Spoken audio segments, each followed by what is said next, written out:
Hear that playing?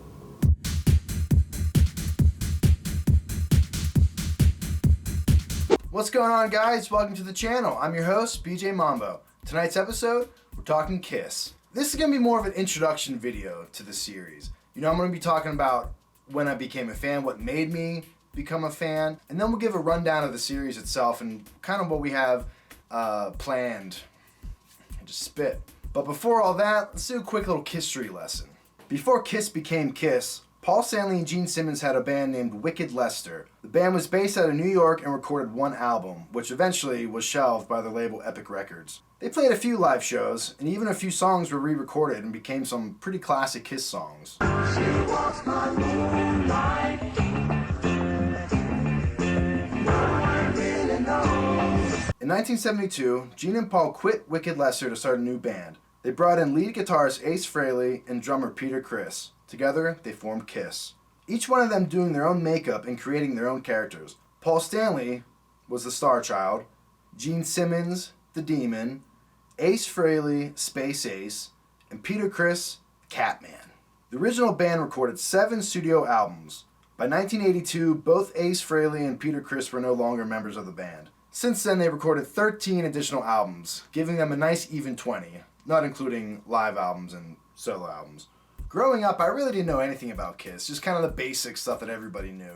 4 guys, rock band, wore makeup. I think the name Gene Simmons was the only name that was familiar to me, and I just assumed he was the lead man of the band. And the songs of theirs that I actually knew was very far and few.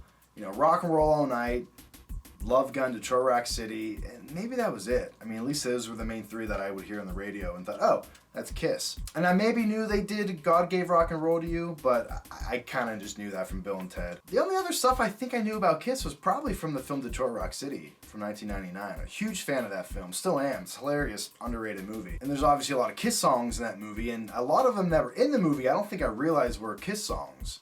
Like I know Ladies Room, maybe Strutter, were big songs in that movie, and I don't think I knew who sung those. And then in 2009, in the film Role Models, which is another hilarious comedy, a lot of Kiss stuff in that movie, and at the end, Paul Rudd is singing the song Beth to Elizabeth Banks. And at the time, I just thought that was a song from the movie that he made up. I didn't know that was not only a Kiss song, I don't even think I even knew that was a song.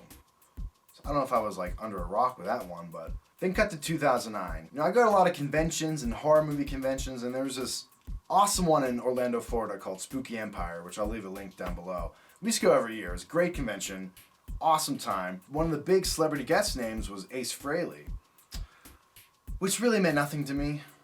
It was cool that, oh, here's a member from the original Kiss band. That's pretty sweet. Lead guitarist, okay, but I didn't really know. I don't even think I even knew the name. So we were down there, we were meeting people, and I saw Ace Frehley. We walked past him a couple times and didn't really have a line, which I thought was odd.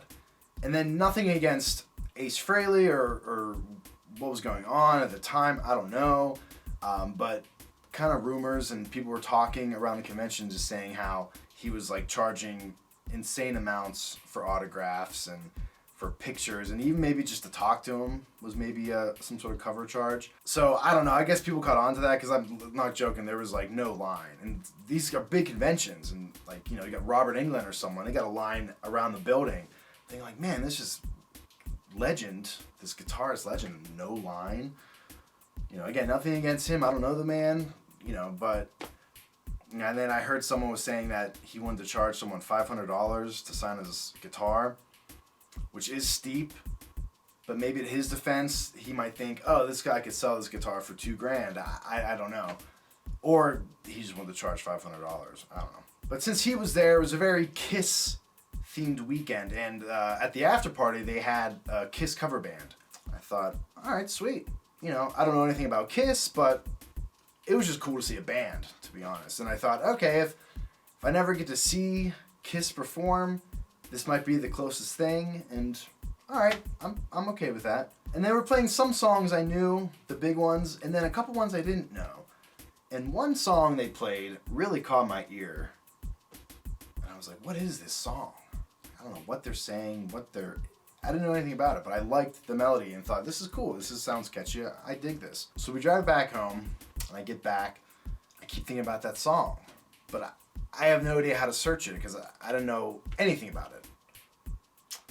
I'm not proud to admit this, but I don't even remember where I did, but I somehow downloaded the discography of Kiss, really just to find that song. Since then I physically bought albums and stuff, so I think we're all good with that.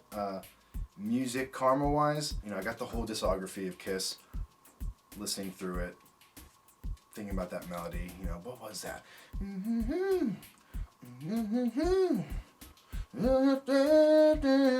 Like, I remembered that. It just always stuck with me, and finally found it. I don't know how good of a job I just did, but that was opening track to Harder Than Hell, Got to Choose. And that was a song that I guess I could say made me become a Kiss fan. You know, and it's a great song. I mean, I think there's better songs, better Kiss songs out there, but it's a cool song. So I figured out the song, I had the discography, it was on my iPod, and then I just became obsessed. And for months, it's all I listened to. Driving, at home, put it on shuffle. That was like 300 songs. I don't know how many songs it was. Bunch of songs. And just became a massive fan, and it just really became one of my favorite bands. And I'm going to say that was probably around, at that point, probably in the 2010s, 2011s, I was just massive fan. You know, since then, these past few years, I kind of just go through waves of listening to Kiss, not like I did at that time. But that's a great thing about doing this series, is to be able to sit down with the headphones and listen to each album. And the deal with this series, kind of like the other ones, is we'll review each album, and then at the end, we'll do a ranking. We'll review the solo albums that they did in '78, but for the final ranking, I think we'll stick with the 20 studio albums. So really looking forward to doing this series, even just from a fan standpoint. I'm excited to sit there and really listen to these guys and to these albums and see if my obsessiveness that I had 7 years ago will re-spark. So I think that about wraps it up for this video. You know, thanks for watching. If you made it this far, feel free to come back. I post weekly. Subscribe, like, comment. Really comment. I love hearing from other fans, and I want to get other people's opinions on this stuff. I know maybe not on this video because it's just like introduction video, but for these reviews and rankings, I definitely want to hear from you guys. So thanks again, and I'll leave links to some other videos, and yeah, let's go jump into this and have a good time. Thanks for watching, guys. See you later.